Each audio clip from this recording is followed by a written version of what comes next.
हादसा पर don news के नुमाइंदे शफी बलोच मौजूद हैं, उनसे रेस्क्यू ऑपरेशन के हवाले से मालूम कर लेते हैं। शफी, क्या तफसीलात हैं आपके पास? जी, लियारी के इलाके बगदादी में आज जो है वो एक अफसोसनाक वाक़या पेश आया, जहाँ पर 4 मंजिला खस्ता हाल इमारत जो है वो जमीन बोस हो गई। आप इलाके में देख सकते हैं इमदादी काम इस वक्त जारी है। इलाका मकीन बड़ी तादाद में इस वक्त यहाँ पर मौजूद है और रेस्क्यू एहलकार भी इस वक्त यहाँ पर मौजूद है। ये आप देख सकते हैं कि यहाँ पर एक बॉडी को जो है वो निकाला जा रहा है, जबकि इसके अलावा भी निकाली जा चुकी है इससे पहले भी, और तकरीबन 5 अफराद को जख्मी हालत में यहाँ से निकाला जा चुका है। जो है वो इस वक्त इलाका मकीन बड़ी तादाद में जैसे ही ये वाक़या रहनुमा हुआ यहाँ पर पहुंचे और इसके बाद हेवी मशीनरी भी यहाँ पर पहुंचा दी गई है, एम्बुलेंसें भी यहाँ पर खड़ी है। चूंकि ये एक रिहायशी इमारत थी और इसमें बड़ी तादाद में लोग जो है वो रिहाइश पजीर थे। मकानात से भी जो है वो लोगों को बाहिफाजत निकाल लिया गया है, ताकि इसकी वजह से जो असरात इतराफ की इमारतों को पड़ेंगे तो उनके मकीनों को भी जो एक तरह से एक रिस्क हो सकता है, जिसके पेश नज़र रिहायशियों को इमारतों को खाली कर दिया गया रिहायशियों से।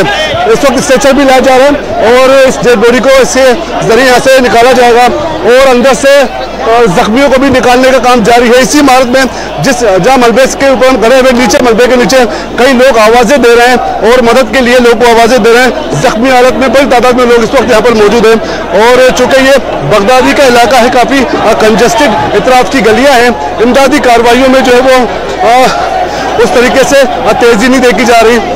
पुलिस की नफरी यहाँ पर पहुंची है ताकि लोगों को यहाँ से दूर किया जा सके और इमदादी कार्रवाइयाँ फलों जो है वो की जा सके। लेकिन यहाँ पर जो है वो बड़ी तादाद में लोगों के जमा होने की वजह से इमदादी काम में कुछ रुकावटें भी पैदा हो रही है। पुलिस यहाँ पर मौजूद है, एम्बुलेंस से बड़ी तादाद में यहाँ पर पहुँच चुकी है ताकि यहाँ के जख्मियों को फौरी तौर पर भी इमदाद दे सके, यहाँ से निकाला जा सके और इस वक्त भी इमदादी कार्रवाइयाँ जारी हैं। जबकि दूसरी बात मैं यहाँ पर एक और निशानदेही करता चलूँ कि सिर्फ लियारी में एक SBC की एक रिपोर्ट के मुताबिक तकरीबन 300 से ज़्यादा इमारतें जो है वो खस्ता हाल हैं। 100 से 150 ऐसी इमारतें हैं जो किसी वक्त भी गिर सकती हैं। ये एक पुरानी इमारत थी जो कि आज जो वो जमीन बोस हो गई थी। बड़ी तादाद में लोग इसमें रिहाइश पजीर थे, लेकिन अब तक हतमी तौर पर उनकी तादाद नहीं बताई जा सकता, लोगों से रब्ता नहीं हो पा रहा। लेकिन यहाँ के जो इलाका मकीन है उनके कहने के जमीन पर ये मकान खस्ता हाल थी, लेकिन हाल की बारिशों से इस इमारत में मजीद दरारें पड़ चुकी हैं। जिस मलबे के ऊपर हम खड़े हैं इसके नीचे कई लोग इस वक्त मदद के लिए पुकार रहे हैं और इस वक्त बिल्कुल एक अफरा तफरी की सूरत हाल है। इमदादी रजा जो एहलकार है, वॉलंटियर्स हैं, उनको इमदादी कामों में जो है वो मुश्किलात दरपेश हैं क्योंकि तंग गलियाँ भी हैं, रुकावटें भी हैं। यहाँ पर जो है वो लोगों को निकालने में मुश्किलात पेश आ रही हैं इमदादी कार्रवाइयों में।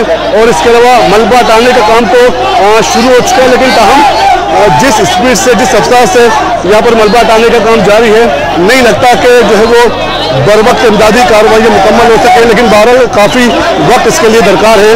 ये काफ़ी कंजस्टेड गलियाँ हैं जहाँ पर जो है वो मशीनरी को पहुँचने में काफ़ी वक्त लगा और जो है वो इसके अलावा जो इमदादी कार्रवाई के बाद एम्बुलेंस जो यहाँ से जा रही है जख्मियों को लेकर, उन्हें भी क्योंकि तंग गलियाँ हैं काफ़ी मुश्किलात का सामना करना पड़ रहा है।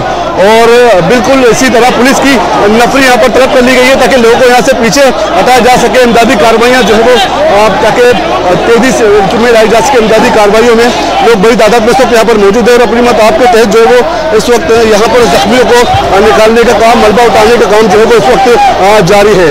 जी।